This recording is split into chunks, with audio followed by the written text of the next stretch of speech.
Alam niyo kung hindi nagloko ang mga babae sa relasyon, wala sanang SIM card registration. Ang mga babae, parang pansit lang daw yan. Hindi dahil pampahaba ng buhay, kundi kulang pag walang tuyo.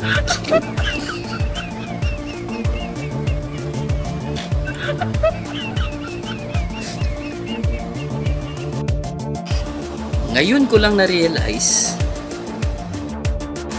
kaya pala nauso ang kasabihan na ladies first, kasi ang mga babae naman talaga ang magaling sa umpisa. Diba?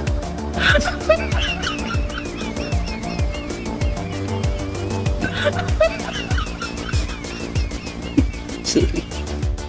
Ang mga babae matagal maligo, matagal kumain, matagal mag-ayos. Pero Jesus ang tausip, mabilis magduda. Tama. Ang mga babae daw ay parang wifi lang daw yan. Pagkasama mo, stay connected.